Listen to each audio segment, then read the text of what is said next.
Yeah. It's a good thing I didn't say something like, who are all the crazy people asking questions? Yeah, so there's always that difficulty of questions that we can answer and questions we can't. So I've had the I joked one too many times that like I've never actually read it. It's all a lie. And now there's actually people out there who are like, Daniel's never read it. It's all a lie. And I'm like, no, that was a joke.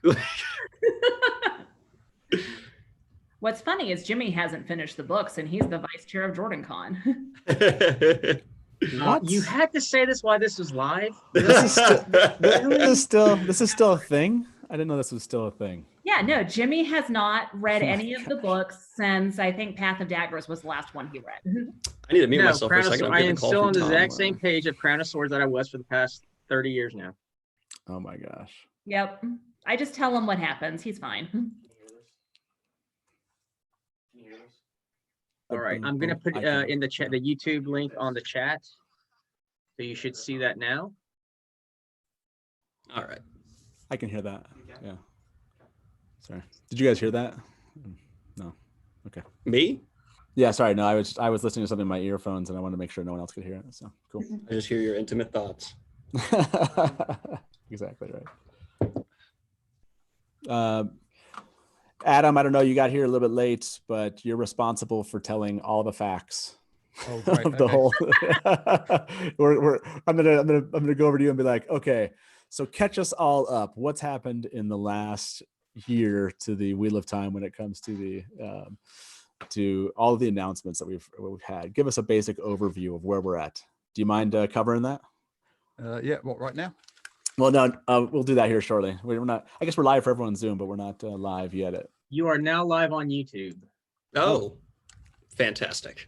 What's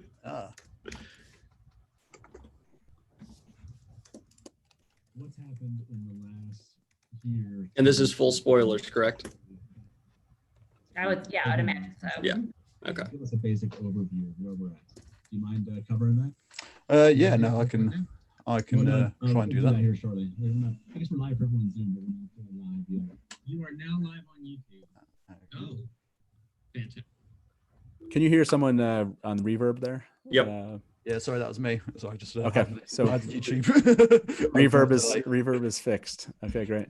Okay, so yeah, are we gonna wait until the moment, or do you just want to go live here? I guess we are live to YouTube. So. We're live right now, so let's. You're live right now.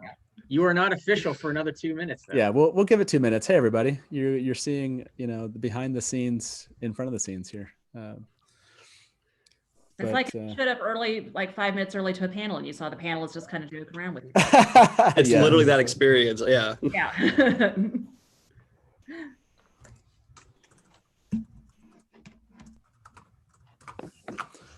Let me start in a minute or so. That's 2 Daniel Greens. Hi, guys. Hi, Ray. Hi. How's it going? I'm pretty good. How are you guys? Doing pretty good. Did I do it right? Am I in the right thing? Yes. What the? Welcome. Oh my gosh. Welcome to. By the way, am I still moderating this, or should we just hand it over to Rave? I think. So are we at? We're still a minute away. So while everyone's watching, we'll just ask our questions to Rafe. Well, welcome everyone that's watching here, and especially our special guest.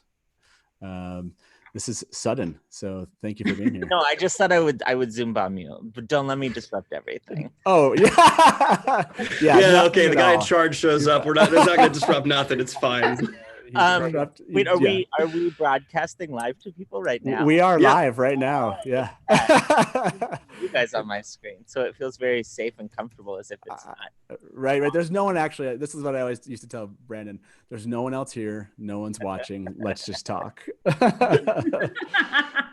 So it is that time. It's 3 p.m. Hey, welcome everyone to our little panel here, WoT on Prime, a discussion for JordanCon. We're so grateful that we have all of us here, even though we can't be there in person. It's a lot of fun to finally do this just with everyone's watching. This actually makes it more accessible, right? That's what we'll stay on the positive side there. And I want to do some introductions here. Up to my far right, how am I pointing here? Shannon Lieb, the CEO and Amerlin seat of the Wheel of Time fan community, tarvalon.net. And Jen right below here, everyone knows Jennifer Liang, right? She's the chair of JordanCon. And then off to the corner, you see him over there. We're going to call him Daniel Green, Fantasy News YouTube extraordinaire. I think he surpassed 100,000 subscribers. He's well on his way. The guy's awesome. Daniel's great. Thanks, Daniel, for being here. And do it. then we have down in our far right corner, Adam Whitehead, science fiction fantasy fan and blogger. The WoT Zone. So He actually fantasy fan. Yeah, I'm getting there, Jen. Come on. Sorry. It's on my list. He's the recent Hugo nominee for Best Fan Writer in 2020. And then down there, we have a special guest. And that appears to me to be Rafe Judkins. Welcome to the WoT on Prime panel, Rafe. We appreciate you having you here. No, it's great to be here. Yeah, I like how you said you're just bombing it. Don't let us change this. I'm sure. Yeah, I'm sure this will not change the panel at all.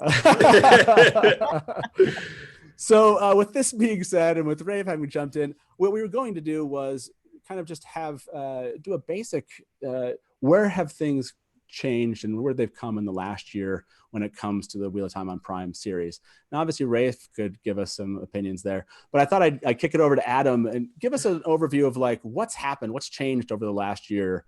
What can you tell fans that maybe haven't been tracking all the news and all the minutia over the last 12 months?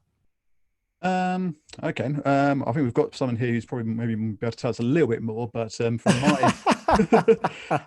my perspective, I mean, we've got I think most, but not quite all, most of the cast have been announced, obviously over the last year, which obviously has been a thing that a lot of people have been following. Obviously, filming's begun. I think they completed 4 or 5 episodes of filming before the shutdown. 6. Oh, 6. Very good. So they completed 6 episodes of filming, and so we got a lot of news about the actual filming. So where we're at, I mean, that's the thing is that Amazon have played their cards very close to their chest. They haven't even confirmed to us officially how many episodes there are in the first season. That's true. So we think there's 8, but I don't think that's been officially 100% confirmed by any official party. But yeah. I literally can't say anything. You can probably say more about the show. As soon as Amazon finds out I'm on here, you'll just see like things start. One of those cartoon hooks will come in from the side and just. Yeah, you'll just see me just taken off the screen. yeah, definitely for fans that are watching. Yeah, that we don't know officially if there's 8. I think we can safely say that the series will not premiere in 2020 at this point, and we do know. That however many episodes we have 6 so far, and we definitely have had a lot of cast being announced. I mean, some of the highlights there, obviously Moiraine. I think one of the, I can't remember, it was last night, one of the channels I was watching called them the EF5 or Edmonds Field 5 were announced. We got a lot of the cast. I mean, a lot of people were kind of concerned about this, right? I think this is something that all the fan communities have known, like, who's going to be left out? Thankfully, Rafe, I was going to quote you, but you're here, but I guess I can still quote you. What did I say? You said that there on Instagram, you said there haven't been as many changes as everyone, as fans are concerned about. There haven't, people have gone a little bit maybe overboard, maybe me too. We just have fun with these concepts of wondering who's going to be in it. But we know that Tom and Loyal, Pat and Fane, a lot of these characters have all been announced. And so what's been really interesting is just to kind of think for me to see just how little so far we're aware of change, even though there's lots of fan concerns. And maybe I want to ask you, Jennifer, do you have from a pulse of fandom, do you get that there's lots of concern, or do you get that there's lots of just relief and excitement? It's a little of both. I think people are relieved that the Wheel of Time TV show seems like it's in good hands. The show, movie, whatever, the adaptation has been in development hell for 20 years. And so I think there's a lot of relief that it's finally moving forward and it seems like it's in good, capable hands. So that's definitely a sense of relief. Where the apprehension comes from is this going to do justice to the story that I fell in love with when I was a teenager or a young adult, whenever I started reading this? And so that means something different to each person, because some people fell in love with a particular character, some people really enjoyed certain themes. And so like if your favorite character was, say, Min, and you haven't seen any casting for Min yet, then you have some reason to be pretty apprehensive about it. But I think that as things move forward, some of those apprehensions will go away. I think a lot of it will go away once the TV show actually starts airing some footage, once we have like a trailer in place, because then people can see what it looks like. Right now, we're just guessing, and people will invent crazy in their heads because they don't have anything else to go on. Yeah, I can sympathize with that from the perspective of inventing crazy, right? I mean, and maybe that's a question to Daniel. Do you think is it justified concern, or is it just the absence of information that makes people paranoid about this? Well, every new bit of information is going to resolve some apprehension and then cause more, because that's the way it's going to go. I don't mean to push against Rafe here in any way, but like, not every choice made is going to satisfy every single fan. Right. There's going to be people who are upset about various things. I mean, you have to make a million decisions, and I'm sure Rafe can back me here saying, like, when you make these shows, and sometimes some fans who have a conception, I know a lot of people still think it takes place in medieval times. It doesn't. And so that's going to be a thing where suddenly people are like, this isn't Wheel of Time, and I'm going to say, read it again. But I think more information is good, but I also don't agree with the fans who are saying they want everything now. Like, there's people who want, like, give us everything you can as it comes down, because I also want to have the surprise of experiencing these things for the first time. I've already have it in my head that this is another turning of the wheel. It's another story. I'm excited to see it that way. And I don't understand the mentality of people who have this, like, it has to be exactly my vision, because not even Jordan's vision is exactly your vision. Everyone looks at this differently. And that's kind of the mentality I have going into every adaptation. And I think it's what people really need to step forward with, is the idea that a comment I had recently on a video on my recent floating head where I put my face over yours, Matt, was someone said they work professionally as a language translator.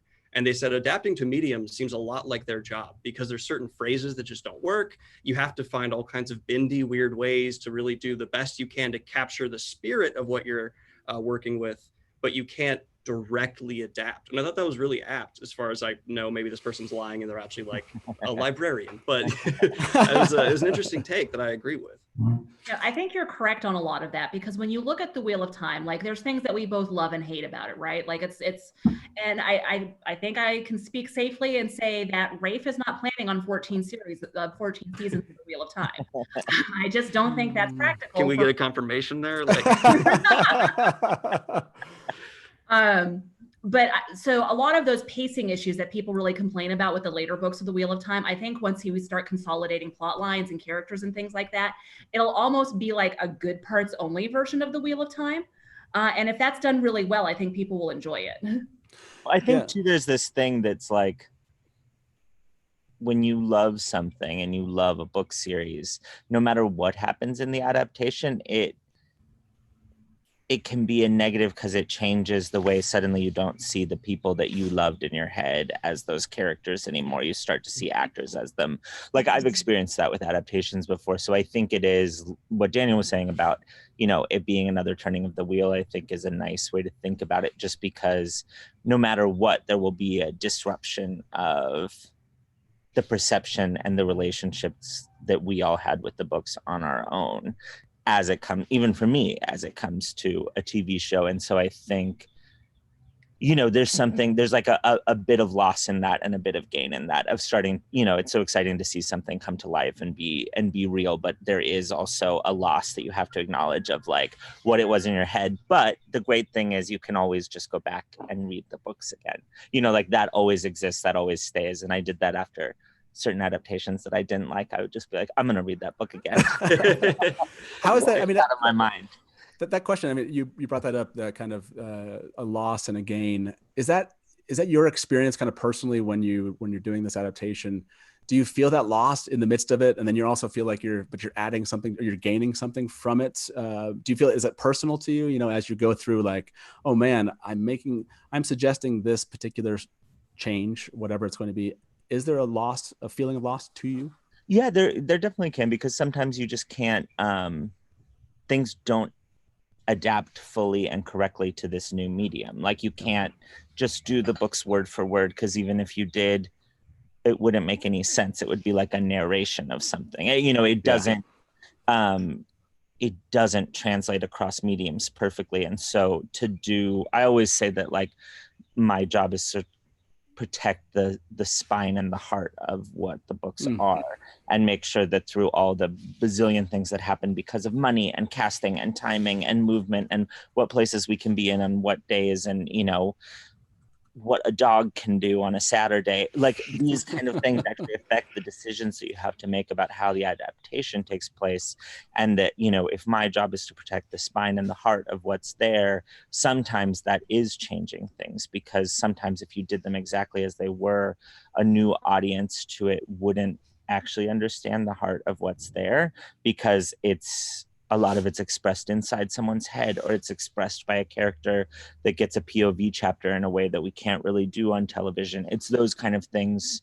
You know, a huge cast member coming for one scene and then not reappearing for 3 books later causes all kinds of logistical problems. And so if you tried to do it, you'd end up with the worst actor who doesn't do as good of a job at representing the heart of that character when they do come to the show and are so important later. So it's those kind of decisions you have to make all the time. And they are little losses, but then also you see something come together. I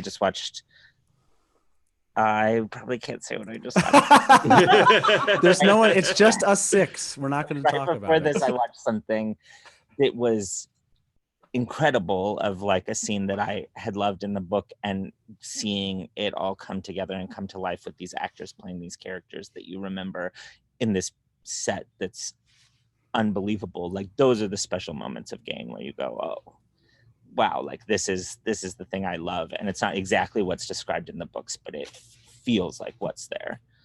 That was the coolest generic description. You're like, there's a scene, and there's and what's awesome is you just gave us a whole year to speculate about what you were talking about. So, so Shannon, about that, with Rafe's comment about the heart and the spine, often of the books, I often think about the fan community, and obviously being kind of the heart and the spine of somewhat of the continual discussion of this over decades. How do you think this is? I mean, how, from your opinion, has this impacted your community? And how do you think this is impacting, I guess, the general community you've interacted with of fans? Yeah, I mean, building on Jennifer's earlier point, I think that there's a lot of excitement, but there's also a lot of kind of hesitation and concern, because this will change what people have experienced in the books. And for the Tarvalon community, especially, this is something that has become, part of their daily life and the community that we experience every day. A lot of times it's not just message boards or chat rooms, but it's their real, true best friends. And this is how we have created a community around those books. And so the concern is now that will change as the show is launched, and that audience becomes wider, and it's not necessarily an audience that's focused on the literary experience. How do we integrate and welcome, those new members and find both kind of overlap and strengths in the two communities? Yeah, I've noticed that a lot, just when it comes to doing some YouTube videos recently and meeting Daniel and then just kind of spreading across lots of different fandoms. It's amazing to me just how, I don't know what the word is, but fans like to pick a platform and stay there. Right. And, and this will have new viewers coming in that have never maybe read the books. I mean, that's something I'm looking forward to. And somehow welcoming in this community, or letting the community expand, is part of this challenge. I'm looking forward to it. It's exciting, but it's a huge change, right? It's a new turning, I guess, for fandom a bit, if you will, if you excuse that. That's a fight I've literally been fighting since the first day the show was announced, where it's like, people are like, well, we need to protect the fandoms, people who've read the books. And I'm of the mentality, if you don't want to read the books, you just watch the show, you're still a fan. Welcome to the club. Let's talk about it. Yeah. I think a proof of that is, we just said earlier, there's people in JordanCon who have not finished the series. Like, that's okay. Fandom is a very fluid thing, and it can be whatever you need it to be. So I'm ready to just, once the show's out, probably a third of my workday will be answering comments like, no, they're a real fan. They just like the show. That's fine. Because that's a legitimate thing that is I mean, you still see it with Game of Thrones, right? Where it's like, oh, you loved Game of Thrones, but you haven't read the books. How dare you? And I'm like, well, maybe, I don't know. They don't have eyes. Get off their back. Like, they don't have to read it necessarily. Yeah. Unfortunately, I've had the experience of this because I was very deep in the Game of Thrones book fandom for many years before the TV show started. And so we had very much the similar experience. That was kind of like feeling like the test run for this. So it was kind of like, you had people talking about casting, someone like Sean Bean is cast and everyone's going, oh, it's Sean Bean, it's amazing. And then there's other people going, oh, he's too old, he's like 20 years older than Ned Stark in the books. And you're going, well, it's Sean Bean, and it's not really that important. And then Peter Dinklage is cast and people are saying, oh, it's Peter Dinklage, he's a really good actor. And other people then saying, oh, no, Peter Dinklage is far too handsome, we want a really ugly person of height to play that role. And you're kind of going, well, yeah, we need to make compromises here. And we've had exactly the same thing, just the flood of new fans and people have come in from the TV show. And then, of course, other people are saying, oh, they're not real fans because they didn't read the books, or even worse, they didn't read the books beforehand. And it's like, well, they didn't know the books existed because they hadn't heard of them. And it's all this sort of like, hierarchy of, who's a real fan, who isn't. And I think we've seen it be a very negative thing in sort of other fandoms, Star Trek, Star Wars recently and everything as well. So I think it should be fine, but there's going to be sort of like some integrating of the new fans and the old fans. But in my experience, the real-time fan community has always been very warm and very welcoming and very friendly. So I don't think that it should be too much of a problem. And something that's sorry, go ahead. I was going to say a trend you'll notice with everything you just mentioned, though, is the performance won people over. No one complains about Peter Dinklage anymore because he rocked it. And he's just, no one else could be that character but him. And it's like the same thing. You can go all the way back to Lord of the Rings castings and be like, some people were upset there. Then the performances were what they were. I'm still in the camp that I didn't love the Frodo performance, but people hate me for that, but whatever.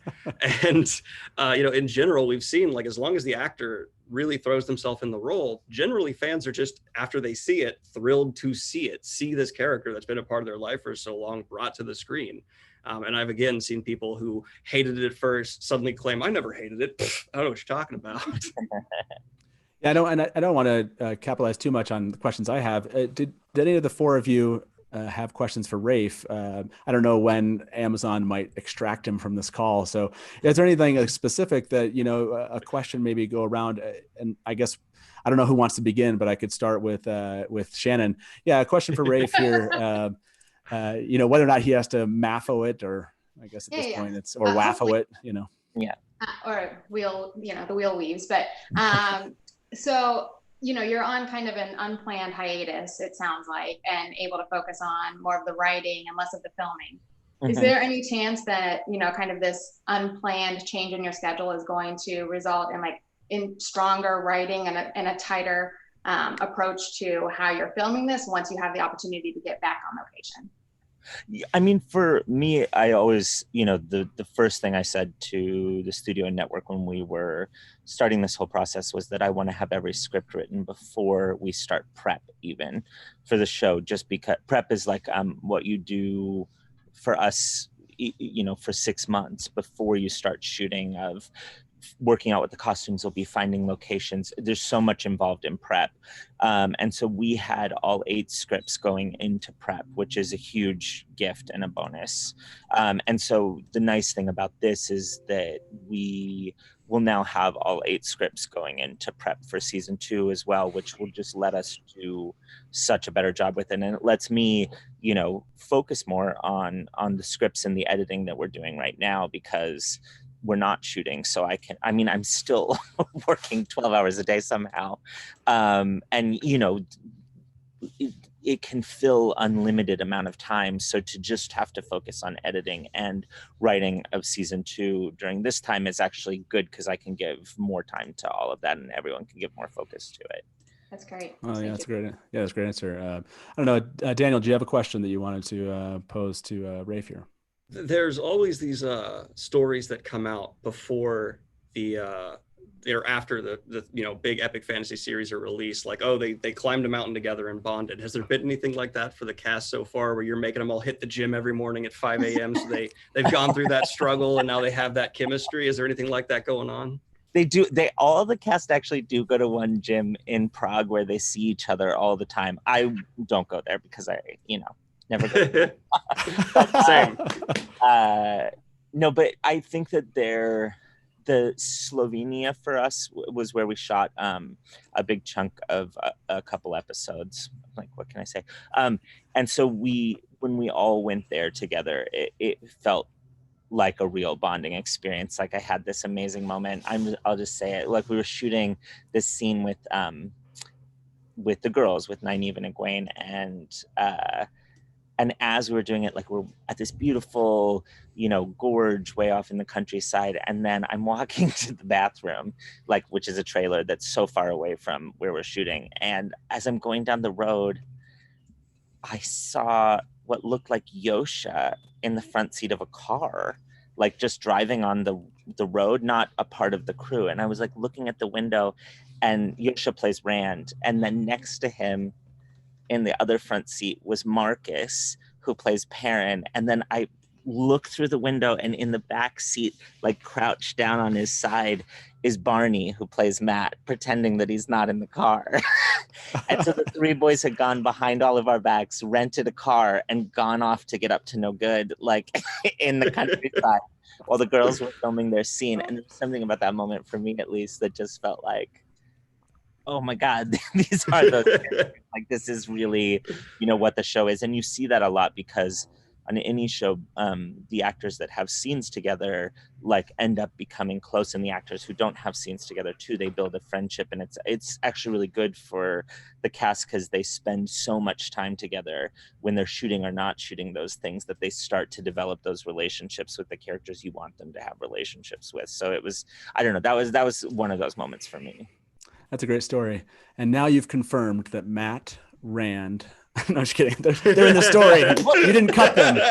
I don't know. Now people know that Egwene and Nynaeve are part of it. So. They're in the show. They're in the show.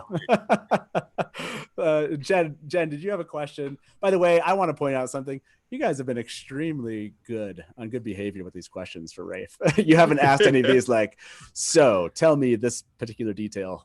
So then I can actually answer your question. I know. It's awesome questions. It's been great. Jen, do you have a question? You should see the questions coming in from YouTube. Yeah, exactly. Those are the ones I'm talking about. All right. So what I was wondering, Rafe, is what made you want to do the Wheel of Time? Like, this has to be like one of the most daunting projects to take on. So what made you say, yeah, I think I can do this? I think for me, it was that feeling of, I can't let anyone else do this because they might mess it up. That's how I feel about stuff all the time. Of just seeing it in the trades. And I felt like, if someone screws this up, I will never forgive myself. Like, they're just going to hire someone who doesn't know the show. And I'm already a showrunner. Like, I have the capabilities to do this. So, like, I have to. And I just, I emailed right away when I saw, I'd been hunting for the project for a long time. And then when I saw Sony got the rights, I emailed right away. And I was like, I was living in Spain at the time. And I was like, I'm flying back to Los Angeles to pitch my version of this to you this week, so get ready. Yeah, I think, I don't know if Brandon said the exact same kind of thing, but Brandon expressed similar thoughts there, and I kind of want to ask you about that. Do you find in your head, do you kind of compare this to when Brandon took over the Wheel of Time books, as in, have you ever talked about that with Brandon, or do you feel similarly to him? It was really nice actually to I've been able to chat with him a lot as I've been working on this, and he came out to Prague and visited, and we were able to get dinner, and like, he's just been such a huge asset to me the whole way through. And that, what you're mentioning is one of the things that we first connected on, of just sort of, we're two people who feel the burden of this in a very unique way, where it's an exciting thing to do, and it's a wonderful thing to do. And I'm glad that someone who knows these books and cares about them is making the show. But you also feel an intense burden from that, and an intense desire to do right by this thing that you love and by the other people who love it. And so having him to talk about that has been really helpful for me, just because it's a very unique problem to have that you don't come across a lot. And so to be able to do this series with someone else who's gone through the same thing, and be able to bounce ideas off of him, and see what he thinks about things, it's been huge for me, even just from an emotional perspective. Yeah. As opposed to everything else. Like it's I view it as just a huge asset to have someone who's kind of gone through what I'm going through already.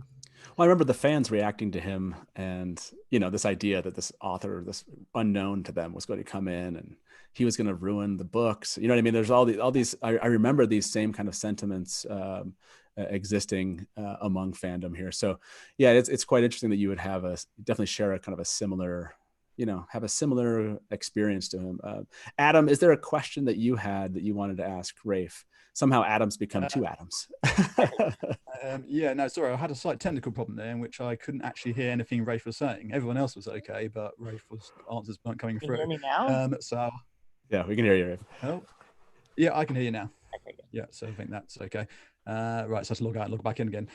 Yeah, so I mean, the question I had to ask, I think you've spoken to this before in the Q&As and things, but I think it was just certainly some of my friends who don't really identify either as male or female wanted to know about the sort of like the more modern interpretation of sort of the gendered magic and the other elements of Wheel of Time, which perhaps weren't in Robert Jordan's mind back in the 70s and 80s when he was planning and first writing the series. I just wondered, can you speak a little bit more about any changes you're making for more modern interpretation of those issues?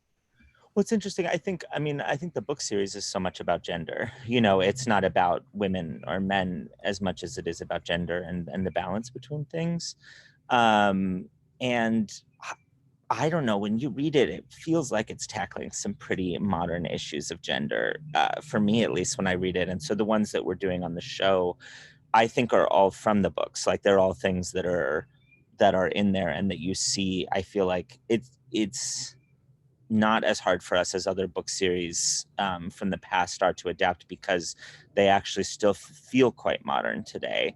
And I think that there's ways in which gender dynamics and something that might have felt feminist at that time doesn't feel feminist today. And so I think as long as you stay true to the intention of like, this was meant to be a feminist thing and we should make it feel like that today for these pieces of it, that's really good. But we're always approaching it as a story. Like every time they try to reposition stuff as it's like, this is about women and power, I'm like, no, it's actually about balance between the genders. And I think that's much more interesting and much more important. And I think an even more modern message than a lot of shows are tackling now is like, the books are ultimately about finding that balance. And I think that's super interesting. It's one of the things that excited me about doing this show today. Can you speak a little bit more, because I like that idea, but we had a fan had a question, and what would be the primary themes that you're kind of pulling in from the books? I mean, everything can't be covered, but this sounds like one of them. Are there other primary themes that you think the show is tackling in the writing that you can kind of express? I feel like that's more general than a very specific, but yeah. Balance is certainly like the primary theme we approach. It's the same ones from the books. It's sort of like fate, destiny, all the themes that are inherent to the books are the ones that we're really pushing towards and aiming towards. We're not trying to lie anything new on top of it in terms of the themes, because I do think that they're so strong. And I think the theme of like people coming not from the world of power in this fantasy series is very interesting to me, and something the books are very much about and the show is about. It's not all princesses and kings and queens. It's really about these 5 kids from the 2 rivers and who they become. And I think that's really different, especially than a lot of stuff that fantasy stuff that's come out recently. So that those are the core themes that we're looking at in the show, but always taking it back to balance. Does Robert Jordan come to mind a lot to you as you kind of make these decisions, you make these calls? And one of the fans wanted to know, is there any specific, how is the show honoring Robert Jordan, either, I guess, indirectly or directly, do you feel like? I mean, for me, because I have no access to Robert Jordan, because I have access to Harriet and to Maria and to Brandon, that's the ways that I try to get access to what he believed and what he thought. And we do a lot of like going back to interviews that he had or recordings that he did when he's talking about why something was in there or how something's pronounced. Like we'll always have, someone's playing a recording from some book signing of like these were how these names were pronounced, so that we make sure that we get it right to the way that he saw them being pronounced. We try to go back to the words that he said, and then the people that were closest to him and had the most access to his thought process towards things is the best way that we can do that. Yeah, I think that's really good. Another question from the panel. I know I'm kind of reading through some of the questions. Does anybody on the panel have a kind of follow-ups for Rafe about those? What he said so Can I far? get all the footage sent to me just real quick? Yeah. I mean, that question did come up from fans. They were kind of curious. When the fans wanted to know when they might see behind the scenes kind of stuff. Is this after the first season airs, or wherever after an episode?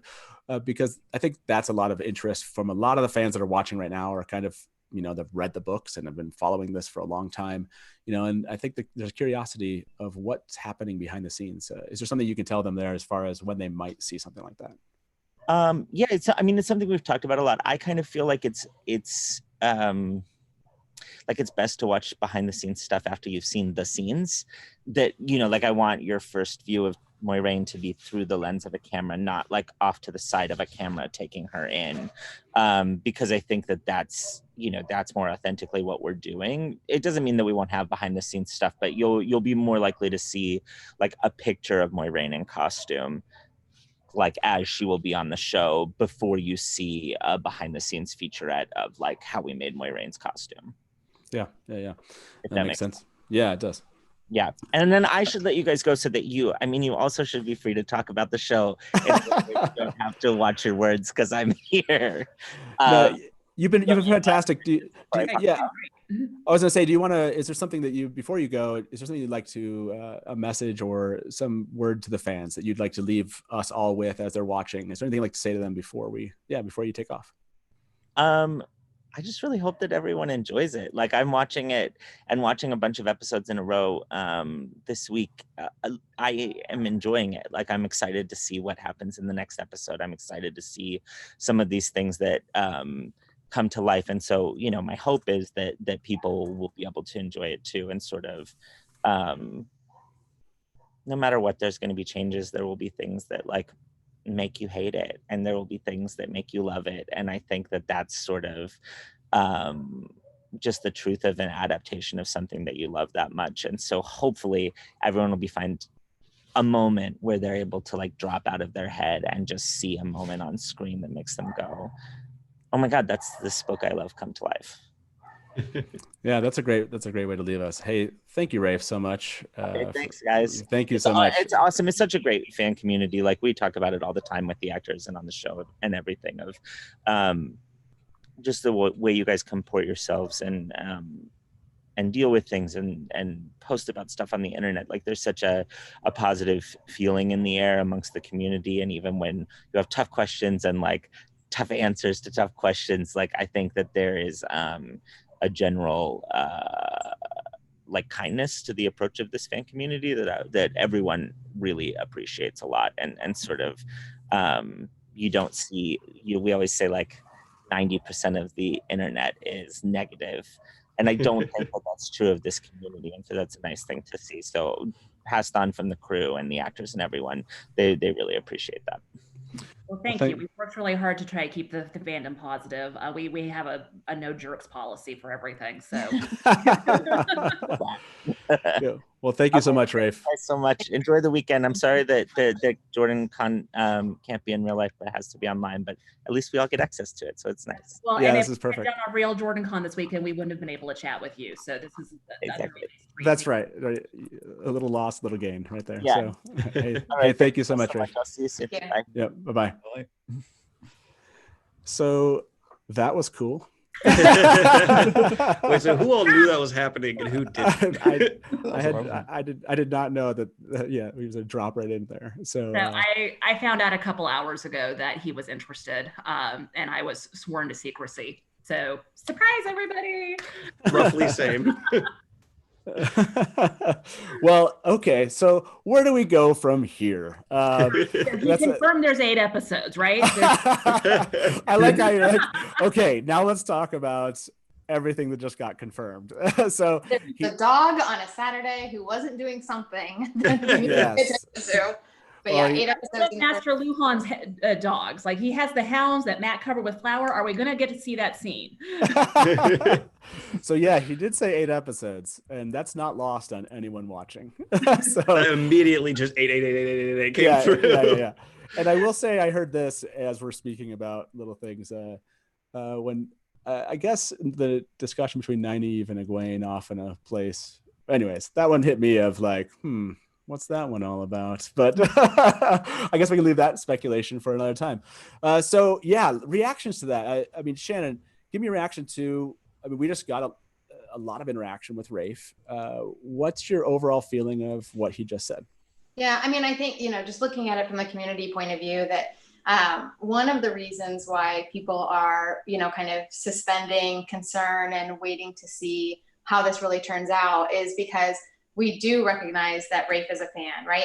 And I'm so thrilled that he basically had almost exactly the same reaction that Brandon Sanderson had, right? When he found out that Wheel of Time was going to be completed. Like, I'll never forgive myself if somebody else completes this and doesn't do it well or doesn't do it right. And so it sounds like Rafe had the exact same kind of instinct. And I think, to Jen's point, we've all had that instinct. I think that's probably why we're all doing our individual pieces on the internet. Because I'm running JordanCon and not somebody else, because if someone else made a Wheel of Time convention, it would be fine, but it wouldn't have been the one I wanted to make. Right.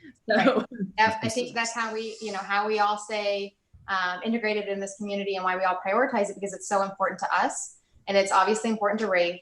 And the fact that he kind of several times mentioned both Brandon and Harriet and Maria, and it sounds like he's really staying connected to the people that we have grown to know and love and support and understand, their involvement in the entire Wheel of Time and community.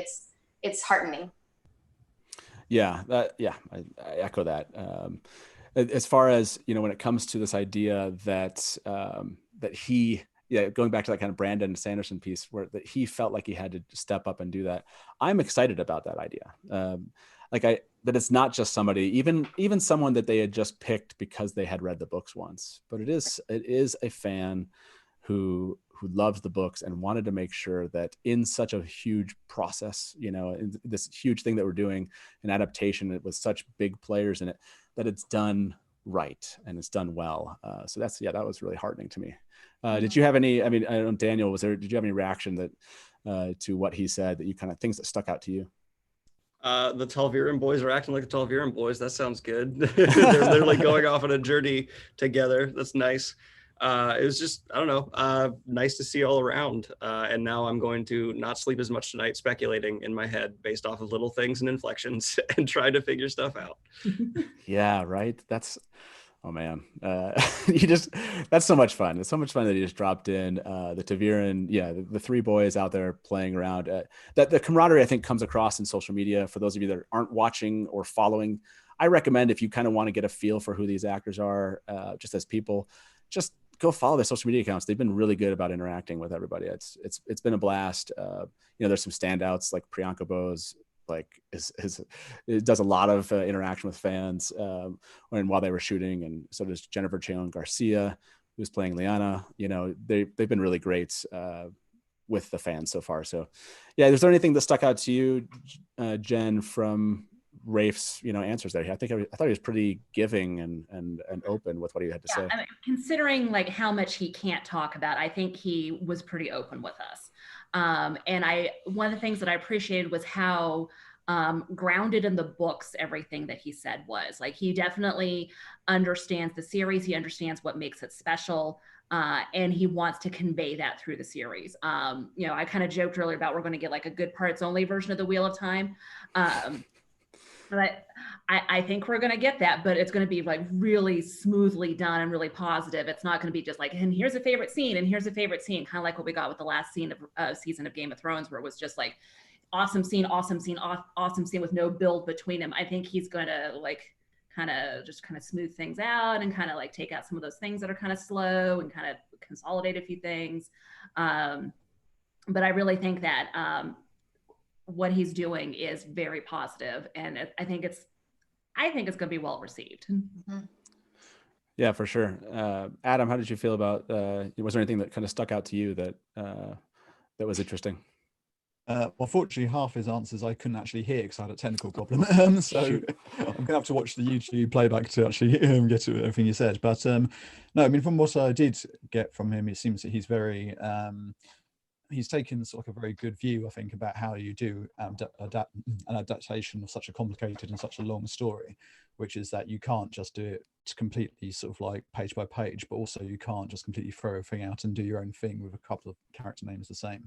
So I think from everything I've heard, that it seems to be that he's found the right balance between that, and they're taking on board sort of like the themes of the series and some of the things that Robert Jordan was trying to say, apart from just the surface sort of like magic and sorcery and that kind of thing. So yeah, so everything I've sort of like seen from and heard from Rafe has been that they're taking it seriously and they're going to be doing, I think, quite a good job of it.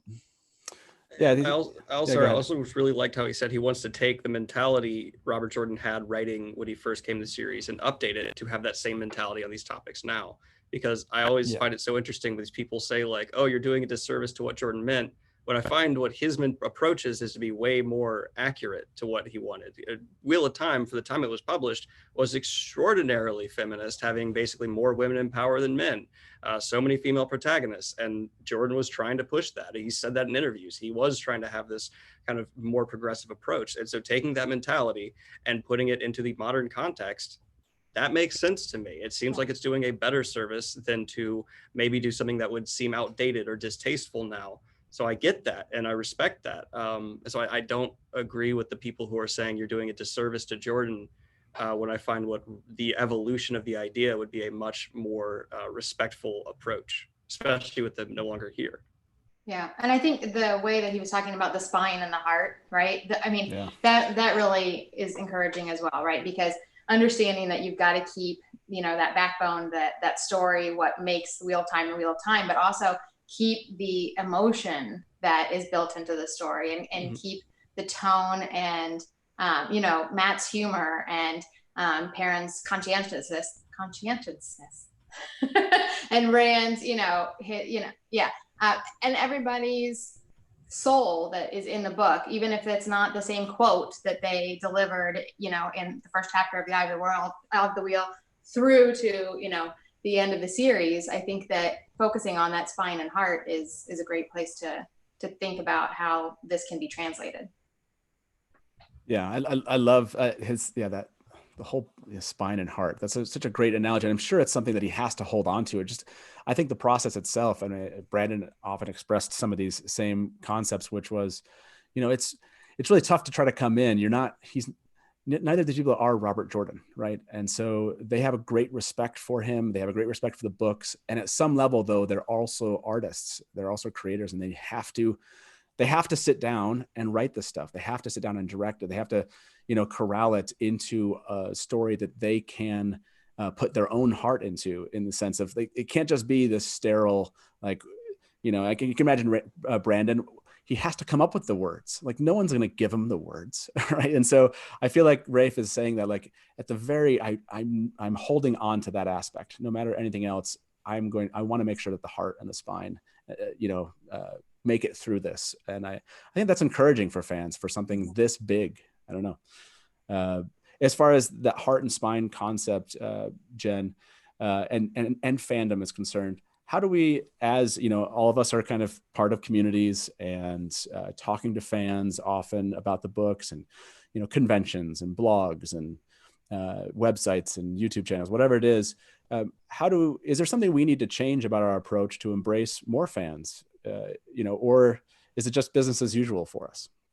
So it's a little of both, I think, because I think the Wheel of Time fandom has always been pretty inclusive. Like I said before, we have a firm no jerks policy. Like, I know every Wheel of Time fan community I've been a part of or been connected to has a no jerks policy. We have a no jerks policy at JordanCon. We have no jerks policy on our social media. If you saw the Zoom bombing, we got rid of a whole bunch of jerks real quick. So we don't like that.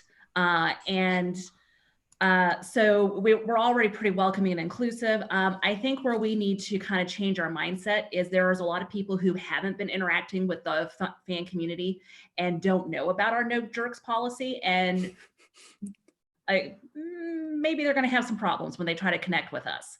But I think we're so strong in how we police ourselves. And I don't know, there's just something about the Wheel of Time that doesn't seem to attract a whole bunch of jerks. There's a lot of different people in the Wheel of Time fandom. I've met a lot of people like different backgrounds, different races, different religions, different political mindsets. And all of us agree that we like this series of books. We may come to it from different perspectives, but we all agree that we like it. And I think as long as we stay grounded in, we all like this story a whole bunch, we can get past a lot of the other stuff that we might have differences about. I know someone made a reference to the Star Wars fandom being a hot garbage fire.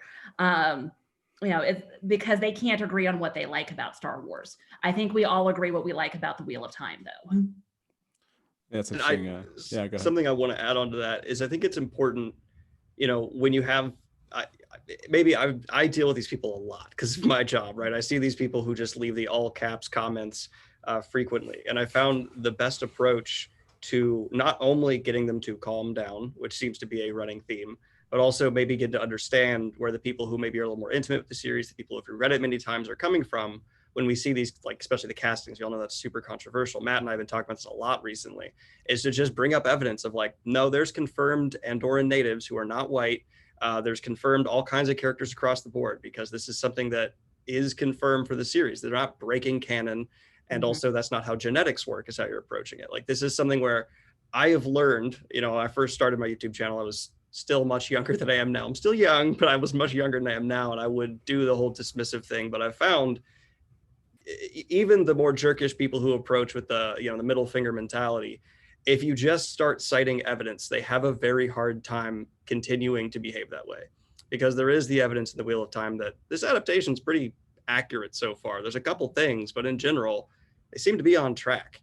And yeah, I don't know. It's an interesting balance to have, but I also am very, very liberal with the ban hammer. If you follow me on Twitter, I am just like, this is my personal account, bye, because I don't have the time in the day to deal with just constantly dealing with that.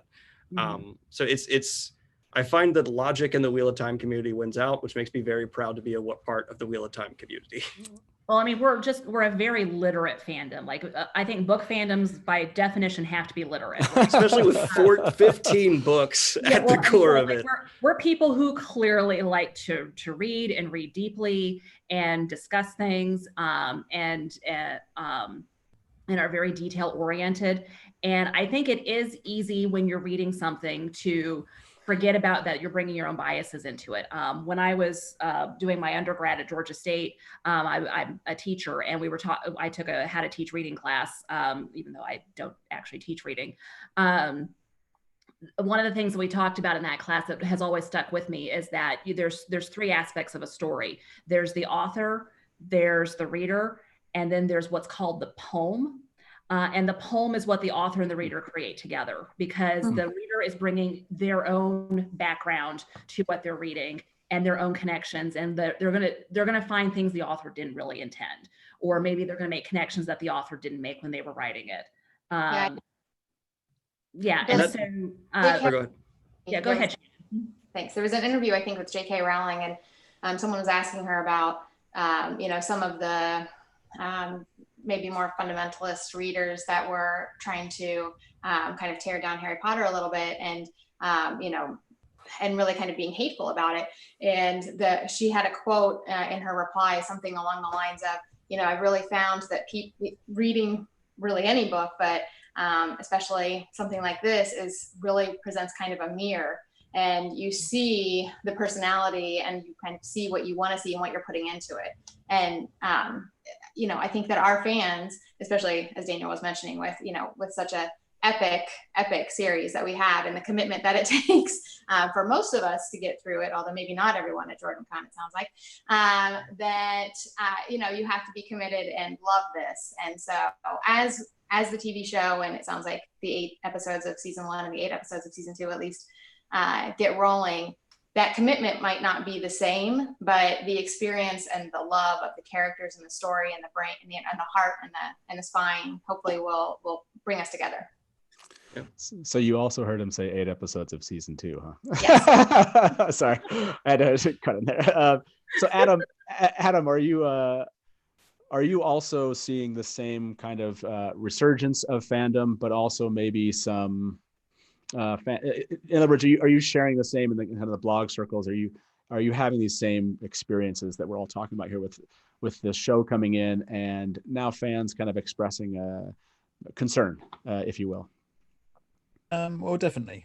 So I also do a regular sort of news piece on Dragonmount. So where you've obviously had some of the same situation there. So you've got people who are very excited about the show, people who are very skeptical about it, and then sort of like maybe people starting to sort of join up because they've heard it's coming and they want to know what the Wheel of Time is about, and some people wanting to read the books before the TV show comes out.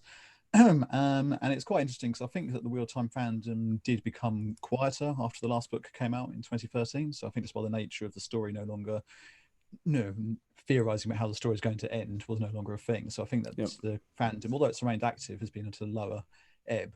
And it's been good to see it sort of like resurging in the last probably the last year or two. See lots of people suddenly come in and they're sharing their opinions about casting and about news and that sort of thing. But yeah, I mean, there's definitely, I think, going to be, as people have been talking about, and as we saw in the Game of Thrones fan community as well, dealing with so many new people coming on board and making sure that they know the rules about not being jerks and that sort of thing. Yeah, I mean, so having been through that once already, it's interesting seeing everyone go through it a second time. But with an even bigger series, because obviously Wheel of Time is a much bigger series now, but then A Song of Ice and Fire was before Game of Thrones began. So I think it's going to be interesting seeing that different mixture of old fans and new fans. Yeah, when I brought this up to Rafe, I think it's true. I feel like we're reliving the same thing when Brandon came on board. Like this doesn't feel that substantially different to me. This is like Brandon came on board, and I remember, I mean, I was just as skeptical as others. I was like, man, he's going to ruin the metaphysics. Like he's going to screw this up. Somebody's going to, there's this feeling of like, oh my gosh, someone's going to ruin this thing I love. And Rafe addressed that, which is, in the end, you can't ruin something that's already between like Robert Jordan and you, like that reader individually, right? You have that always. And these other things that are being written and created just give you another chance to fall in love with it, but it doesn't ruin the thing you already had. And I think that at least that's felt like his message to us, which was like, I hope you don't feel like it's being ruined. I hope you find something you can love in what we're doing. But I'm not out to ruin this precious thing that you each have. And in fact, I can't ruin it, right? He can't ruin what we all love already. He can only add, some wonderful additional moments for us to just fall in love again with the series. And that's what I'm looking forward to, right? I am looking forward to, like, he saw like the boys riding around in the car. And I'm sure that will just live forever in his mind of like, oh my gosh, this is Matt, Perrin, and Rand together. So I did have some, there was a question I saw earlier. I wanted to ask the panel. This is less serious, more kind of Amazon, how should Amazon proceed kind of question. What do you think? And maybe we'll start with you, Shannon. Weekly release or all at once?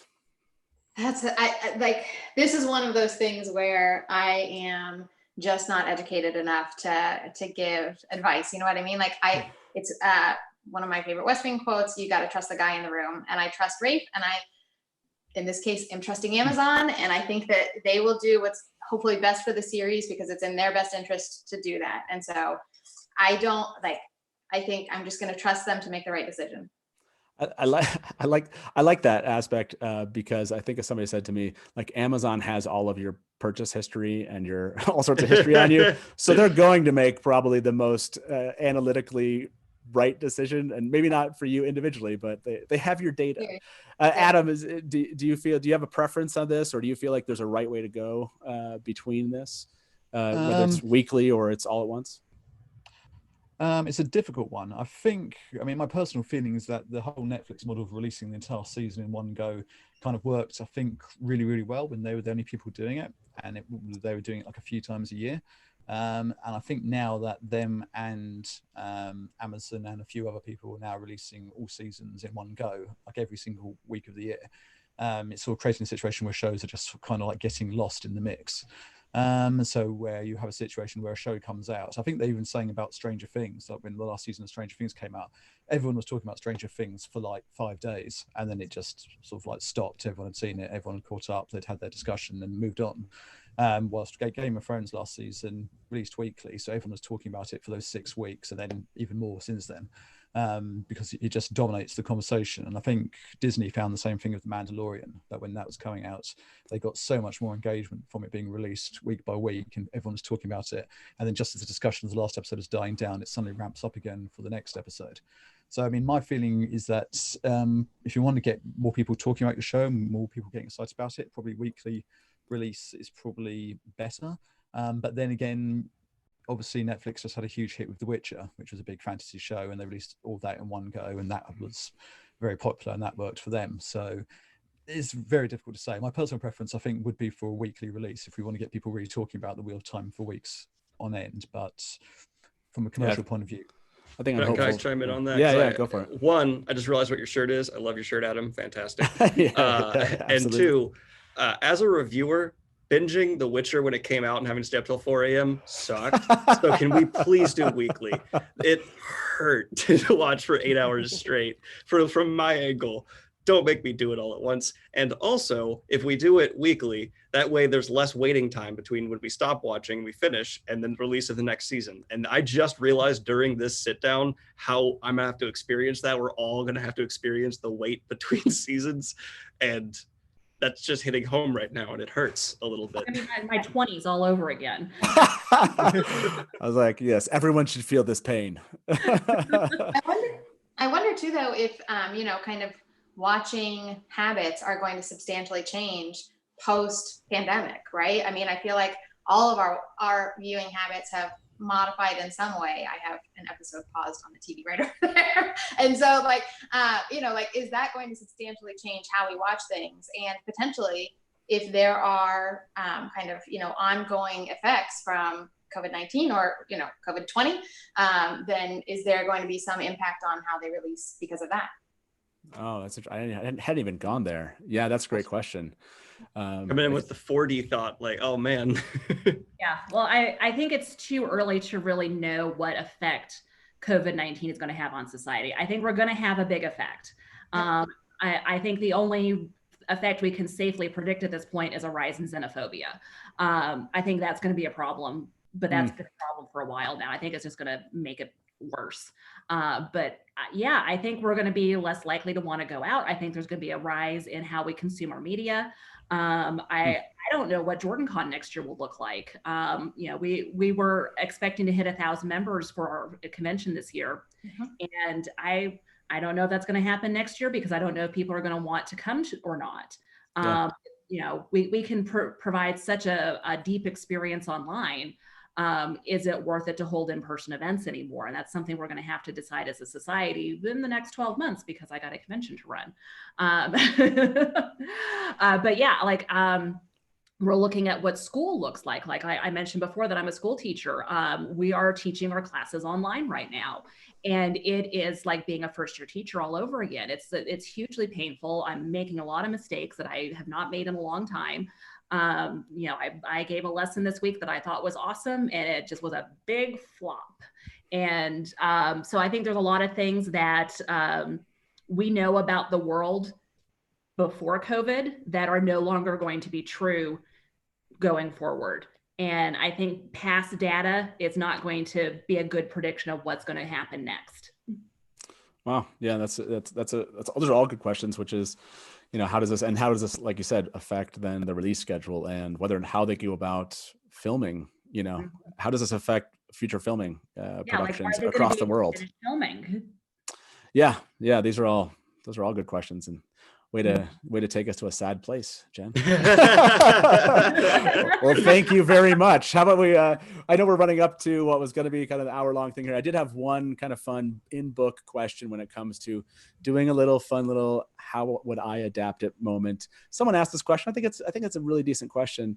How should Luz Theron be depicted in a television series? So let that settle in your heads for a second, and whoever wants to jump in first, what they think here, feel free to chime in. Now we have everybody on chat. They're like, well, I know. There's a dead silence of how would you do it? Yeah, go ahead, Adam. I think I'd probably actually, this might be controversial, but I think I'd actually have someone like appear in the room with him. Because I think actually have Luce Ferrin appear in front of Rand and only Rand can see him. Because I think it's sort of like a bit of I suppose it's a bit of a cliche device, but it's also one that's worked quite well in various shows. I'm thinking particularly of Battlestar Galactica when Boltar saw Six, the Cylon agent, and she only appeared in front of him and he was like freaking out. Because I think that spoilers obviously adds to Rand. He actually sees someone in the room with him. It's not just a voice. I think having just a voice would be kind of not very visually interesting for TV, and I think it would be maybe not tremendously engaging unless you actually have like a physical presence in the room with him. I think that would be more interesting. Well, and I think that's a good point because there's a difference between the mediums. This is where you point out the difference between a show and a book. Because a book, you can be very interior with the characters. You can be up close with their thoughts and their feelings. And when you're doing a show, you're a step removed. You're observing their thoughts and feelings. You're not in their thoughts and feelings. And so having a visual reminder that, hey, like something wacky's going on here, I think would be a very good thing to have. I've been of the opinion where it needs to, so I've advocated for a long time that the horror elements prevalent in the early Wheel of Time need to be amped up to help it stand out. I think the opening first shot on the dusty road is a horror sequence and continuing from there. And this voice, I would like to see it, especially in the sound design, to be this ethereal thing that just dominates everything. That's like when it first starts happening to Rand, I want it to be this powerful presence that just overwhelms everything else. And then from there, maybe evolve it into a shadowy figure he can see. But at first, I would like a disconnected voice, something that is totally just alien, dominates the sound design, overwhelms, and maybe as it becomes more substantial, he's able to really identify what's happening. A more solidified, maybe figure, shadowy presence could be there. But in terms of like having an actor in the room with him, I don't love that idea. Something about that is very, it's too much for me. And I don't necessarily know why. And I also think you can definitely, the continue from that though, is you also have the separate voices, right? Where Perrin's talking to wolves and how are we going to differentiate between one versus the other? And I think that again, all comes down to sound design, where Luce Theron's voice should be this almost painful experience for him, I think, at first. And the wolves should be something very different, very, very natural feeling in a way. Well, it gets into theory territory, right? It gets into what, is this Luce Theron's voice? Is this the, eventually the taint? Is this just memories crossing? And how do you handle those memories or what seems to be kind of words that are in his head that are coming from somewhere else, but aren't necessarily in a voice, aren't dialogue in the actual story itself? I think this is not I'm hearing all the ideas here, and I think it's going to be really interesting because a visual would really certainly would be making a statement about who and what this always is. And you have to be really careful, like what, anyways, I think that's going to be I think this is like, this could be its own panel of some sort, talking about this depiction. Did you have an idea, Shannon, about this particular kind of, how would you depict Luce Theron? I mean, I kind of honestly almost agree with everybody. I feel like it should, at the beginning, when it is more kind of nebulous, undeterminable, like, when Rand is kind of experiencing this, and is confused by it, then, just a voice makes more sense than having a presence in the room. I do though think that there is a benefit to moving eventually to having an actual actor in the room so that it is a distinct personality separate from Rand, right? I think that there's value in that, especially as we get towards the end of the series. But I think there's going to be a lot of tricky questions like that. I think that, how the weaving is done is one of the, at the top of the list. And it feels like Rafe is happy with how that's going so far. And so that's encouraging.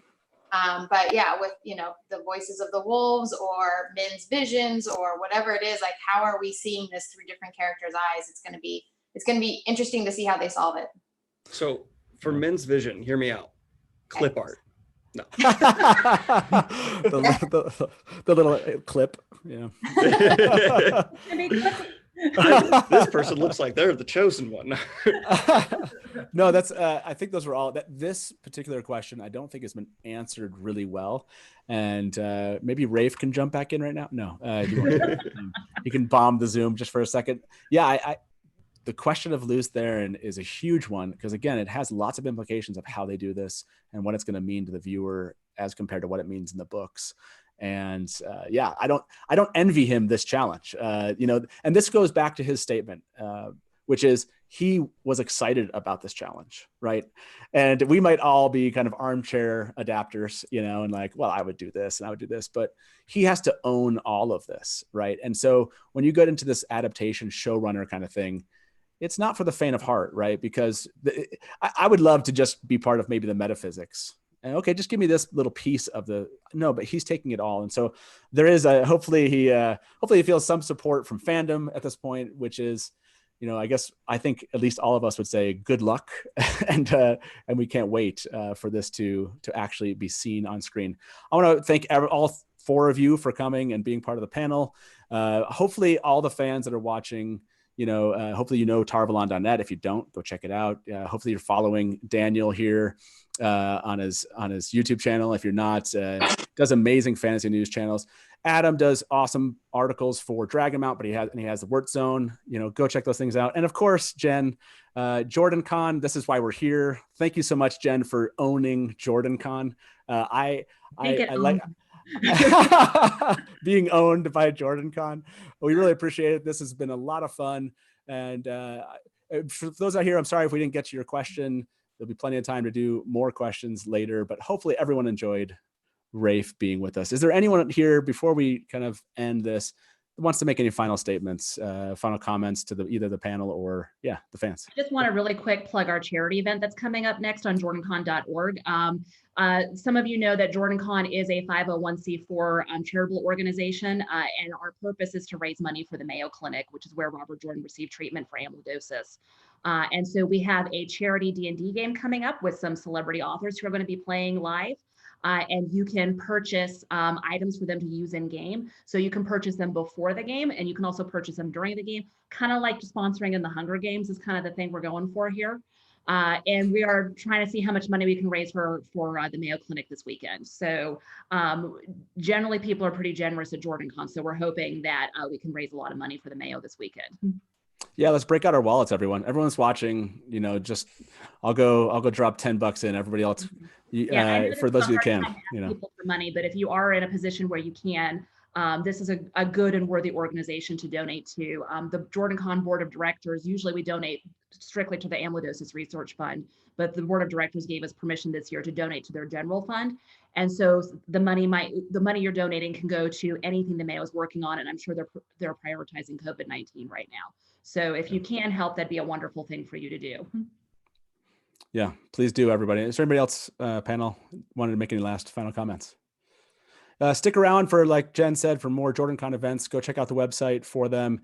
I'm Matt Hatch. You can always follow me over at Dusty Wheel Theoryland if you don't know who we are. But anyways, thank you, everyone. Really appreciate it. And yeah, goodbye, everybody. Hope you enjoyed Rafe Zoom bombing us. That was amazing. Thank you. Absolutely. Yeah, thank you for that. It's like we're sitting here now. We're still live. It's always that bye moments.